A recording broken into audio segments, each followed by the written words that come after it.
You're listening to Charm City Dreamers, an inspiring podcast about the everyday heroes of Baltimore. Here's your host, Zach Garber. Hey, Baltimore. Hey, Baltimore. That singing, swinging joint is my kind of town. This is a city of lived experience. You will not find many grassroots or nonprofit leaders in the city of Baltimore who cannot speak to the challenge that they're working to address. And that provides authentic solutions, sustainable solutions that make Baltimore unique. Like, we are a design thinking city. Today, I'm excited to have another episode of Charm City Dreamers. I have the honor and privilege of interviewing a friend of a friend, Dionne Joyner-Weems. She's actually videotaping it, so she's very excited. We're recording here in the podcast studio, i.e. the kitchen, but we're very excited to share her story. It's going to talk about marketing. We're going to talk about going from the corporate side to starting your own business and kind of the journey that it's gone on and why Baltimore of all places. So with that, very excited to highlight Dionne's story. So Dionne, I think it would be great to just hear a little bit about your background and how you've gotten to where you are. I am so excited. So again, as I say, my name is Dionne Joyner-Weems. It's like a Tribe Called Quest. You have to say it all together. I am born and raised in Baltimore. I tell people I've literally been marketing the city of Baltimore since I was 8 years old. So I grew up in Sandtown, Winchester, and there was something growing up in the 80s. I benefited from a city that remembered its history. So growing up in West Baltimore, it was still a community that remembered what it looked like before the highway to nowhere. So my grandfather was telling me stories of, the famous people that lived there, the African-American richness. So I did not view my city as the red-lined community that it was. I would be, playing outside and the helicopters would ride through and they would wave to us. And I thought that was like a new form of community engagement. I didn't think about the fact that, no, if a police helicopter is flying low in your neighborhood, that means that whoever they're looking for is dangerously close. I didn't feel a sense of danger because there was such a strong sense of community. And it wasn't until I started school and my mother advised me, Dionne, stop telling everyone where you live. Like, stop giving our address. And at first, it's just from a child standpoint, you understand that. But then when it started, filling out paperwork, it's like, no, do not let people know where we live, because in order to benefit from some of the programs, after school programs, even to get into the right school, we didn't live in the zip code that would allow us to attend. And to know that my mother would say, if they find out, we're going to get arrested. And I'm like, you've got to be kidding me. But to know that's really a thing. And I resented it. Here it is. This is a city, a neighborhood that I love. And I'm being made to feel that I have to hide it. So I made up in my mind, the Aries that I am, that, oh no, I am going to be loud about my city. I'm going to be loud about my community. And I'm going to force them to see the beauty that I see. And that was at 8. And it carried on for the rest of my life. I guess that's manifestation. So let's fast forward. You ended up going to Morgan State, maybe sharing a little bit about your experience post-college into what you did in the corporate world, and then how you've gotten to where you are today. I'm so proud to be a Morgan State graduate. I mean, you can't be from Baltimore and not hear Morgan State and be like, that's the orange and blue, go Bears. Like that's us. My idea was that I was going to graduate from Morgan. I was in the School of Business, so marketing. I knew I wanted to be in marketing, not to go back to 8 years old, but I knew I wanted to be a marketer in 7th grade. So to be in the Earl Graves School of Business, this Black millionaire, Black enterprise, just the history there. I said I was going to leave Baltimore. I was going to leave Baltimore, move to New York, have a nice loft apartment, a dog, a bird, and never marry. I date casually, but, I was going to be a big marketing exec. And when I graduated with no internship, no job prospect. I had to work at Victoria's Secrets folding low-rise cotton panties. And I'm looking at my life like, oh my gosh, what is happening here? And I sent out my resume to literally every ad agency. And this is like, so I graduated in 2002. So I'm using like Microsoft Publisher, sending out my resume, and it was Andy Dumaine at TBC. And he was the principal at this ad agency. He brought me in and he liked my grit. He liked my attitude, and he offered me a non-paid internship. Now, keep in mind, I'm letting you know I have no money. Now I have an opportunity and it's no money. And I remember going home crying. My mother was like, Dionne, that's a foot in the door. You better. And I did the internship, blew it out the water. They wind up hiring me, and I am this account executive, youngest, only African-American female, but they had an account called BACFA. So it was the Baltimore Convention Bureau. Before it became Visit Baltimore, that was its name. And they were its client. And now they had someone on the account who was from literally Baltimore proper, this young girl from West Baltimore. And I just gave a new way of telling these stories. And that carried me through my career. And I wind up leaving the account side and being hired by then BACFA, and then turned formally to Visit Baltimore.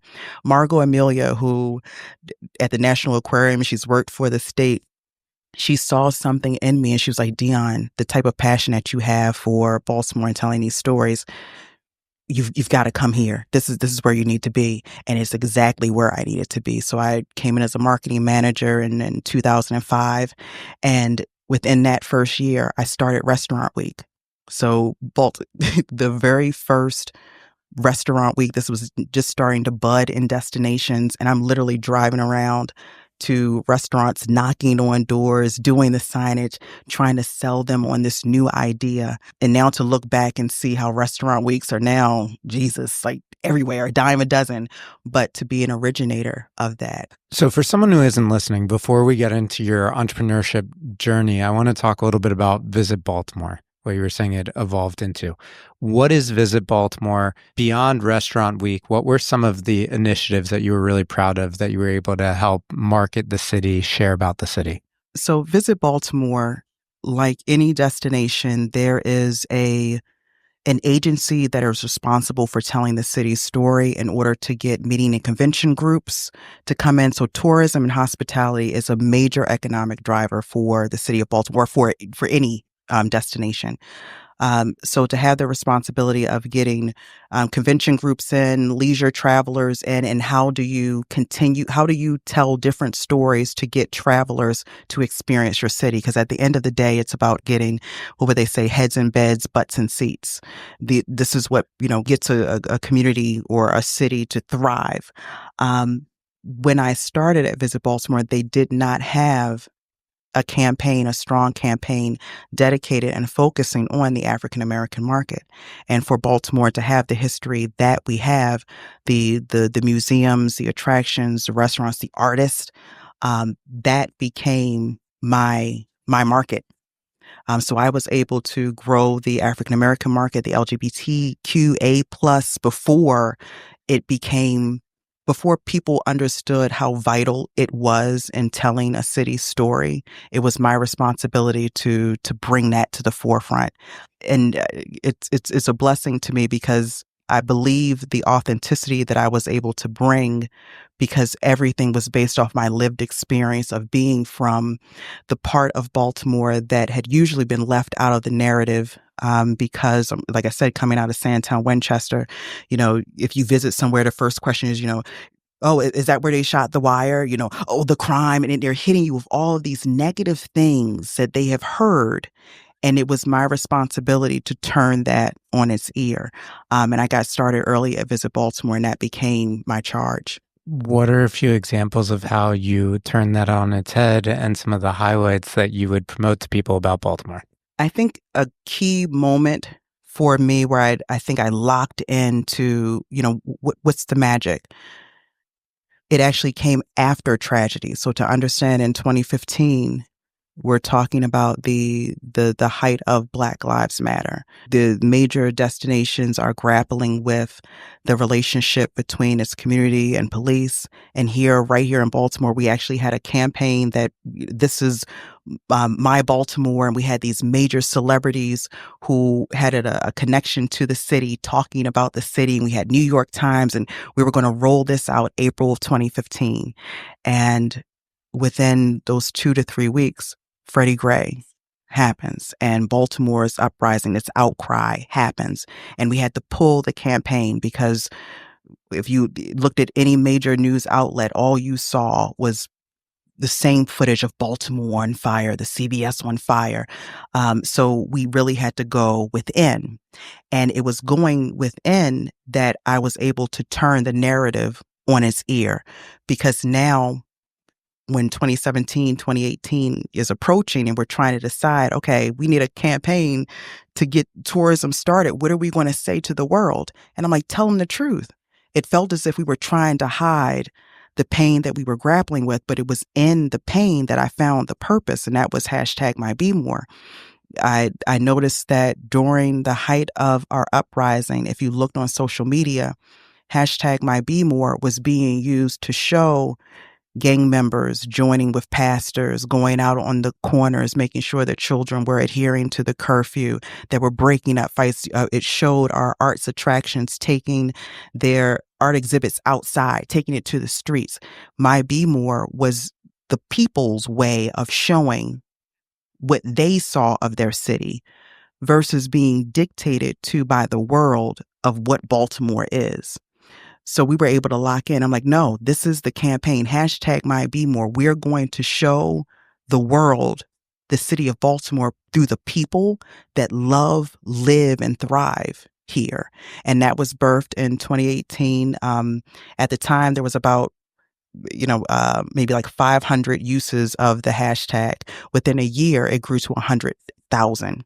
And I'm getting phone calls from every major destination, like, oh my gosh, visit Baltimore. How was it? How were you able to get the people to, adopt this? Let's hear about the money that you poured in. Let's hear about your campaign. Let's hear about the strategy. I'm like, let me tell you something about the people of Baltimore. You can't tell them what to do. I don't care how much money you give. That came from the heart.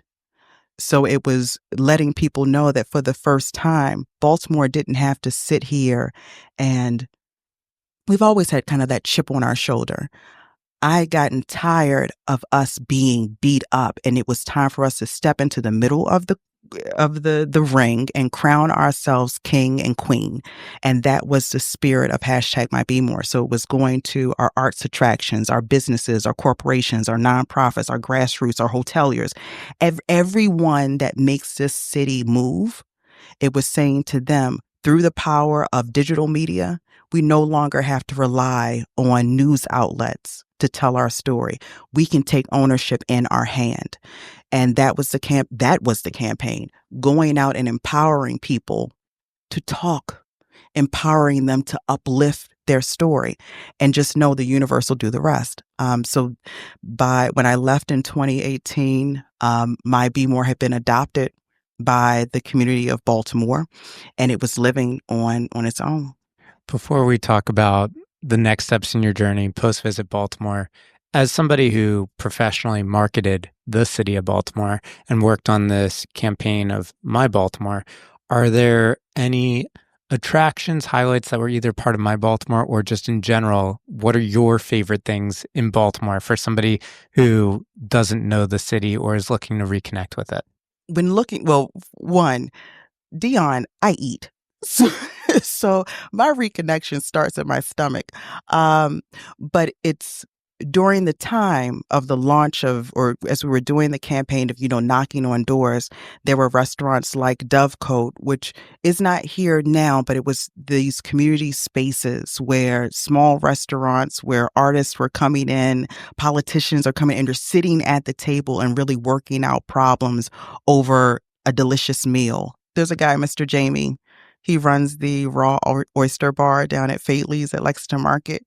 So again, it's like, here it is, Lexington Market, largest free open market of like all the deliciousness that you could ever, imagine. But Fadeley's to go get a crab cake. But I got to give a shout out to Coco's.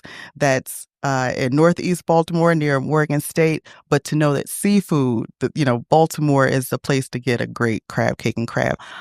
Or fast forward, you can look at our arts attractions. I'm a big supporter and fan of the National Great Blacks and Wax Museum. There is no museum dedicated to the story of African American history through wax, except here in Maryland, in Baltimore. There's my guy Kevin Brown at the Station North Arts Cafe.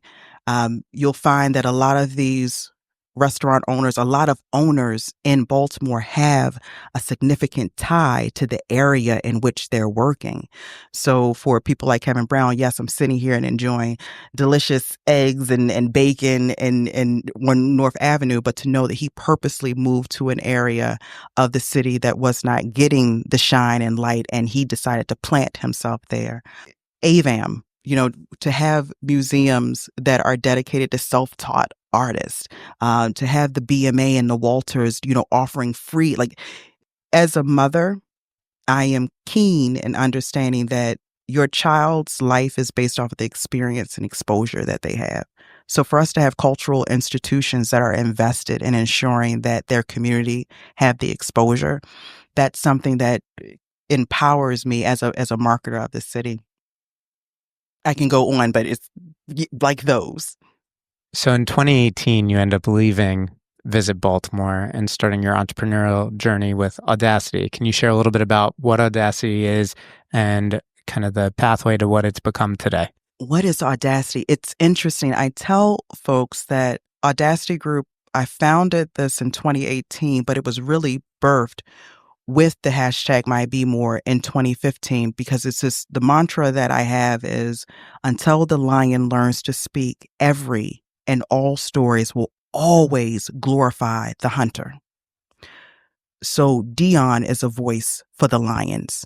Hashtag #MyBeMore was a voice for the lions. Audacity Group, which is my global marketing agency, is a voice for the lions. We provide global marketing, but we're dedicated in a space where people are actually getting shit done for other people. I want to work with people that are focused on inspiring others. That's how my legacy continues. How do I help you tell your story so that you can continue to help the world? So Audacity Group in 2018, we started, and we're working with social innovation companies, nonprofit, grassroots organizations, anyone that's focused on social impact and social good. But it was also this understanding that in moving into this world, the folks that needed the marketing support the most could not afford large ad agencies. So we created this program called Brand Boost, where we're able to meet one-on-one. This is not a long-term commitment. Let's just sit down and you tell me, what's your marketing challenge? And we will wrap ourselves around you for an hour, beat it up. You get to walk away, we brainstorm together. Give us 2 weeks to hammer it out, and we can give you a full marketing campaign that you can walk away with and do yourself without the commitment of a retainer. But I really just want people to feel empowered to tell their story. That's the most important. That's the mission of Audacity. What are some of your favorite stories that you've been privileged to share through Audacity? I know this is probably a criminal question to ask. Okay, so it's important to understand that when I left Visit Baltimore, the hashtag #MyBeMore, it was living within the community. So I'm at Audacity 2018, 2020 comes, and of course you have the big COVID, right? So pandemic, that's the big umbrella. But within there, it was shared with me that, hey, did you know that there is these social media months, which I hadn't heard about, but they were like, there's a social media month dedicated to destinations with powerful hashtags. And if you promote it, like, this is going to get national attention. And I'm sitting there thinking to myself, well, #MyBeMore will be a great usage for that. And I'm sitting there waiting, Zach, for someone to do it. I'm like, who's going to get this thing started? Because I'm like, we can really leverage the stories. We get national. And I'm waiting and waiting. And a colleague was like, what are you waiting for? You're a global marketer. You're a founder. You do it. So we decided, okay, well, My Be More needs a home. So we created a website for it, social media for it. Hashtag My Be More project was that social enterprise that is fueled by Audacity Group. So I say it's like a Robin Hood model. Audacity Group, we go out and we meet with clients who are doing social good, social impact, and then the profits that we take from that, we put into My Be More project, where we're able to amplify the people on the ground doing the positive work and push their narrative. So it's my profit organization, LLC, that fuels this social enterprise. So being able to work with organizations like the Mayor's Office of African American Male Engagement. So to know that squeegeeing in Baltimore was a big topic of concern with our youth on the corners, and to understand that it may be a nuisance to pedestrians and motorists, but to understand that these youth did not appear there by mistake. It's the fact that they're looking for a means to move out of a system that was created to keep them there. So to actually be able to work with an office, a team of like 15 folks that work 24/7 around the clock, dedicated to our African American male youth, they've actually decreased the squeegee incidents and events by 85%. So to be able to show what does it look like when people are authentically engaged in the lives of our youth. So that has been major project for me to work on. Just being able to work with organizations like Baltimore Peace Movement. So you have Erica Bridgeford, people who are out here blessing the streets where crimes have been committed. All of these folks are the people that should be praised when a city like Baltimore is able to see the reduction in crime that we're witnessing. The reduction in crime in Baltimore is a result of these grassroots and nonprofit leaders who are out here doing this work.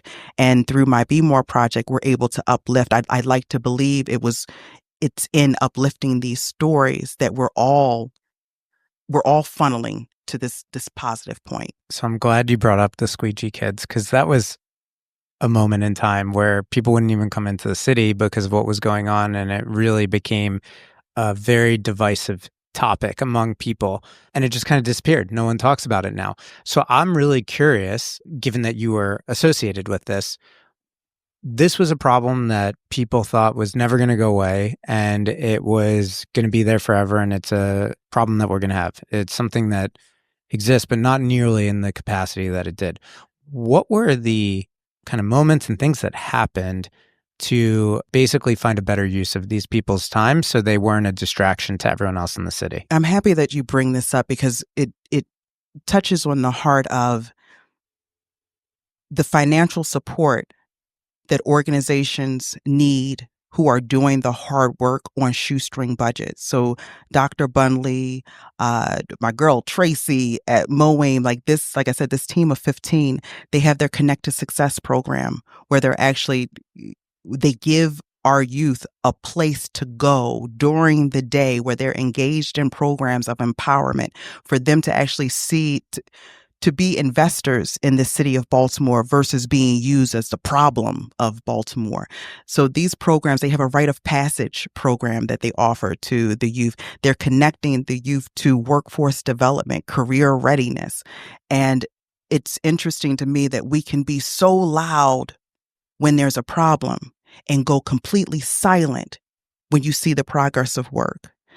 And these organizations, they need financial support. So again, being able to work with them to help elevate their stories so that people can understand the kids didn't just disappear. Because if Moaim were to disappear, you would then be able to see the problem, that the problem would reappear. It's actually, they have been the stopgap. And it's been through the programs that they offer.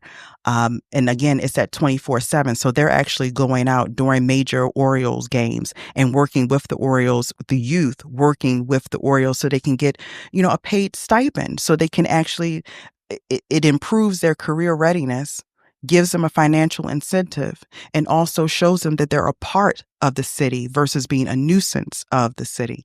And it's also one of those things of understanding that the private-public partnership, instead of businesses and CEOs sitting and complaining or pointing the finger, now we're actually sitting at the table across from boys out of Sandtown, Winchester, and getting to know them.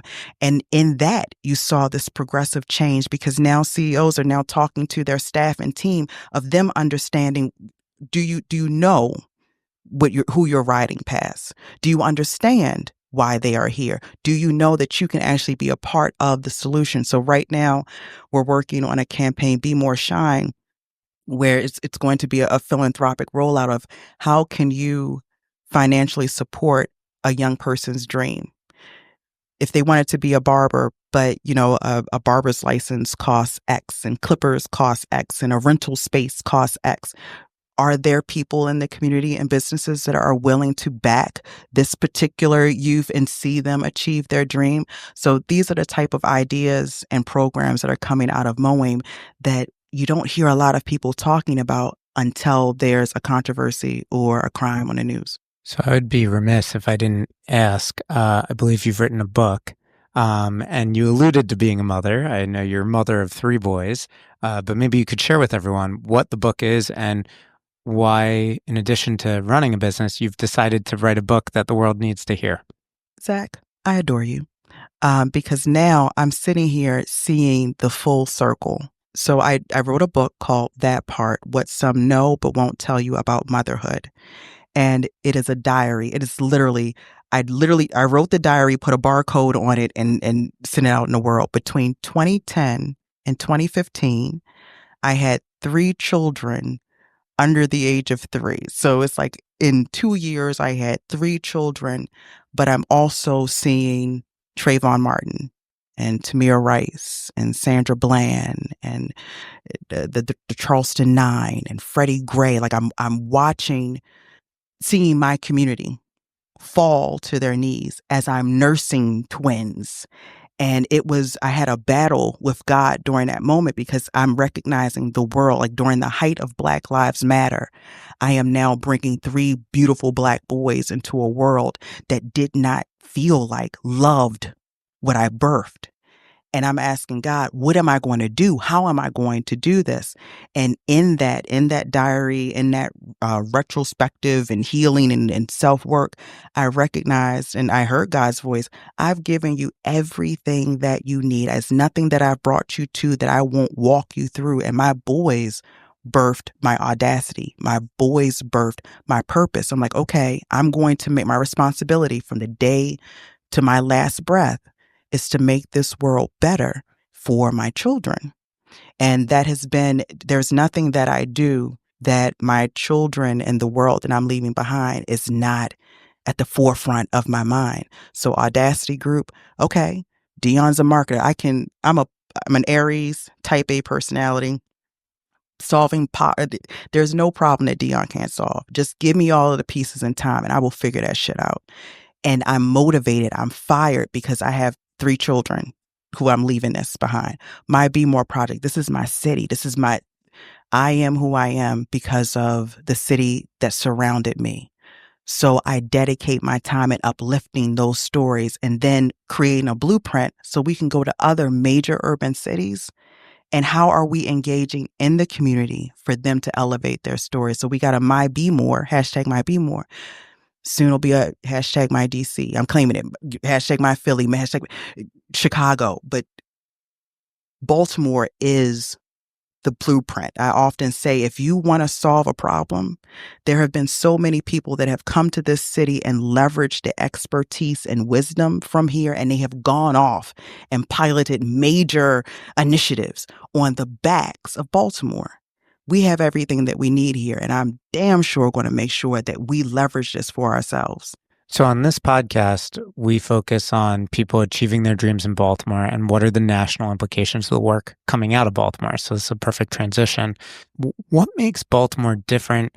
What do you think we can share with other places in terms of some of the positive things that happened here that, other people could learn from? This is a city of lived experience. You will not find many grassroots or nonprofit leaders in the city of Baltimore who cannot speak to the challenge that they're working to address. And that provides authentic solutions, sustainable solutions that make Baltimore unique. Like, we are a design thinking city. We bring the people that are most impacted. Like, my theory or belief is that in the city of Baltimore, if you bring those folks that are most impacted by the challenge that you're working to address, they will provide you the sustainable solutions that you're looking for. We've got that much. We found purpose in our pain. We don't, the thing about Baltimore, even, I got to shout out my Ravens, it's that grit and grace. We don't hide from our struggle. We don't hide from our pain. And those folks that can lean into that, they are the ones that wind up coming out with the resilience. They're the ones that come out with the answers.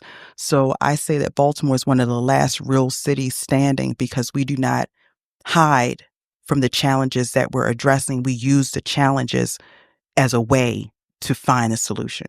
For someone listening, if they're motivated by what you're saying and want to get involved, they want to connect, they want to make a difference in the city, what's the best way for them to connect, become part of the solution, and leverage what you're doing?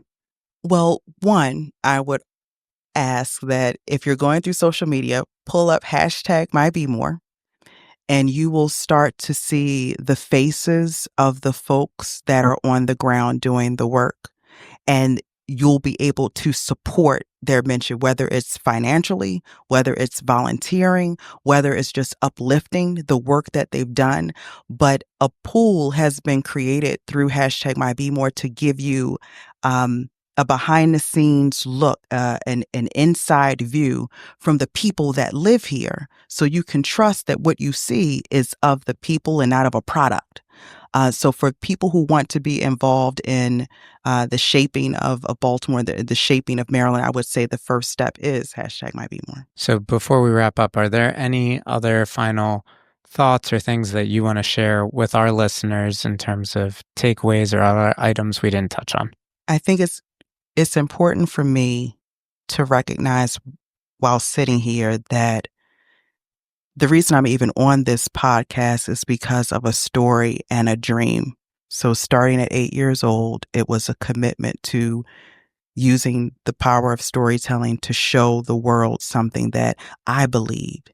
And that has carried me through Visit Baltimore, Audacity Group, being able to, I was, thankful to Governor Moore to be appointed to the Maryland Marketing Partnership Board. And to know that, for years, I felt that when people viewed the state of Maryland, that Baltimore was viewed as the problem, that we are the downfall. So with his administration and understanding that, for Maryland to thrive, it's Baltimore, it's time. And to now sit at a table where I can uplift the Baltimore narrative to help amplify and push Maryland's story.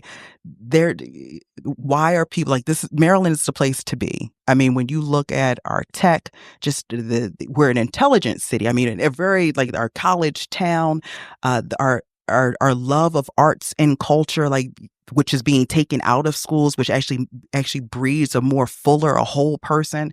Maryland is a place that is still a family first. And I do believe that, CEOs and businesses that move here, they're still thinking about, well, will my team be comfortable here? Will they want to enjoy the schools? Will they want to come out and enjoy the restaurants and the games?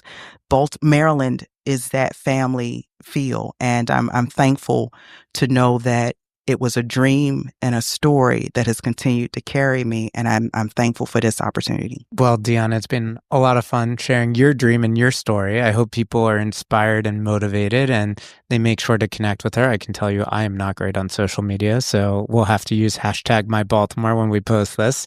I hope everyone enjoyed. And should you, as always, have any other stories that you want to share, don't hesitate to reach out. Thanks for your time. You've just listened to another episode of Charm City Dreamers. Make sure to join the movement and help people actualize their dreams. Remember to review us on Apple Podcast, Spotify, or your preferred app. This podcast is a collective effort. If you are a dreamer or know someone who has a great story, send us a message at charmcitydreamers.com. Want to learn about more positive events in Baltimore? Join the conversation on the Charm City Dreamers Facebook group. Until next time, dream big and inspire others. Now it's getting late, but before I go, hey bartender, one more natty boat. Then I'll pay my tab and I'll show myself to the door. It's been a hell of a night, I hate to see it end, but I know it won't be long until I'm here again, 'cause I just can't get enough of my Baltimore.